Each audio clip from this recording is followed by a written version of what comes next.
everyone, I'm Melinda, and I'm going to tell this story about my mother. My mother was born in the Philippines, and she was born to a prominent family, so she enjoyed a more privileged childhood because they owned sugar plantations and had a large hacienda there. But that changed when the Japanese invaded during World War II, and she and her family had to escape to the mountains while they watched their home, their sugar plantation, the hacienda, all burned to the ground. After that, her family had several mishaps, financial difficulties, and they lost their wealth, and then they became the poor relatives. But, you know, she always thought that it was more important to keep the family name, even though they were poor, that she always held her head high.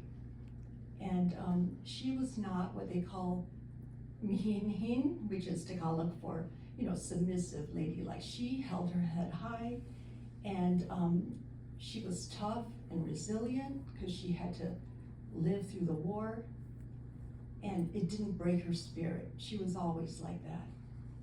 My father was also born in the Philippines from another prominent family in the same village, the same town as my mother, but he immigrated to America in the 1930s. He served in the Navy during World War II. He became an American citizen, and he settled in Washington, D.C., where he worked at the Pentagon as a graphic designer and illustrator.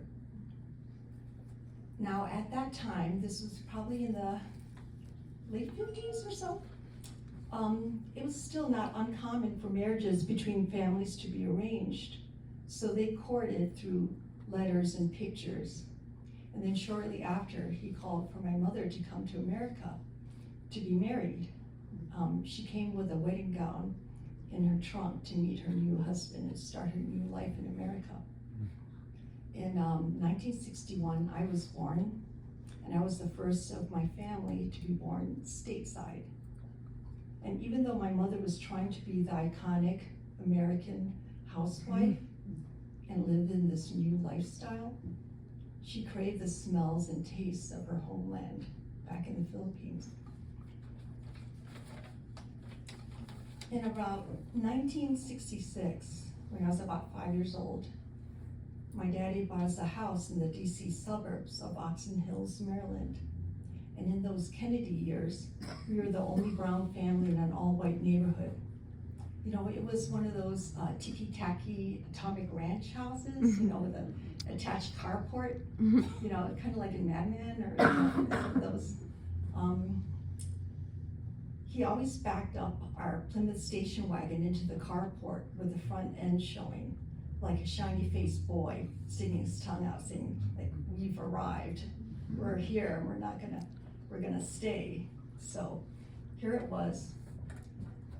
My mother was a socialite, attending the embassy balls and parties in DC, and she was like the Filipina Jackie Kennedy, you know, like the Laura Petrie and Doris Day all rolled up in one. That's how she saw herself. And she had a new modern kitchen, and she quickly learned how to make American dishes like icebox cake, pineapple upside down cake, and ambrosia. And she got these all out of her Betty Crocker cookbook. But, you know, there was still that longing. You know, she really missed her homeland. One day we went down to the wharf where she bought her fresh fish, and she tried to explain to the man what she wanted.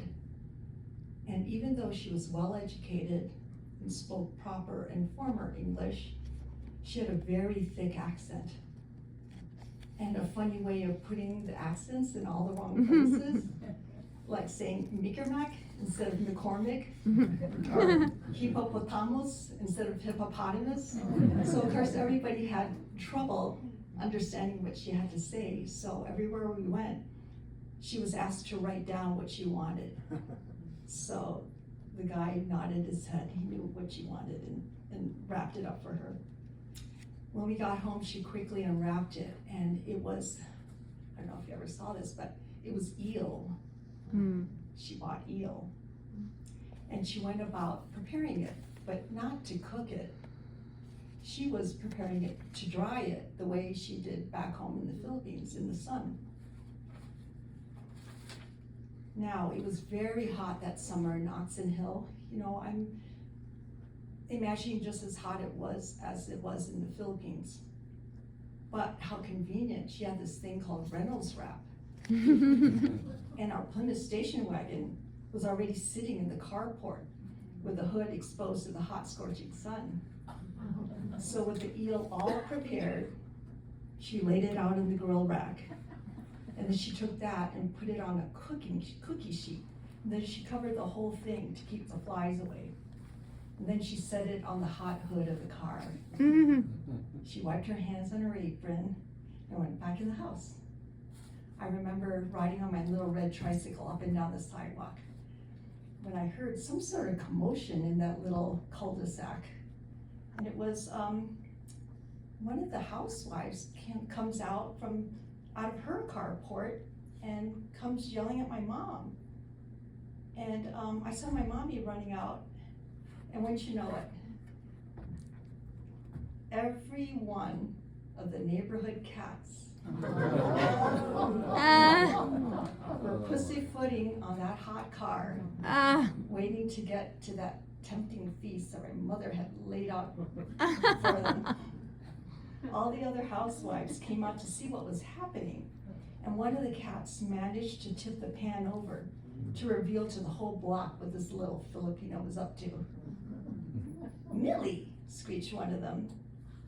Now, my mother's name was Mildreda Justiniani Palabrica. To my father, she was Mildring. To her friends and family, she was Mildred. But I never heard her being referred to as Millie. "Millie," screeched them. "What is that? Is that a snake?" Now, any other new American citizen trying to fit in, trying to assimilate, would have been embarrassed, would have shrunk. Any other, but not my mother. She straightened up. She was like 5'4". She straightened up.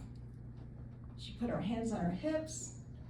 I listened to her while I sucked my thumb and was clenching onto her apron strings. And she explained that she was just trying to dry her eel, and how else was I supposed to do it? Then the one who had the blonde, dusty beehive, remember those beehives? She had one of those smokers, raspy honey voices, and she said she realized that my mother was in fact asking in which method do these ladies dry their eel, right? So she said, "Oh, Millie, oh, sweetie, we don't eat that sort of thing here." And then she took my mother's arm and linked it onto her own, and they all started laughing and laughing as they were shooing away the cats with their aprons and their brooms. And then the long shadows and the cars started coming, the men started coming home from work. So the neighborhood ladies had to scuttle back to their own, atomic ranch houses and scuttle back to their own casseroles and their TV dinners. I still think about that. And to this day, I'd like to think they were all laughing with her and not so much at her. But you know what? My mother didn't care. She was now Millie. She was an American with an American name.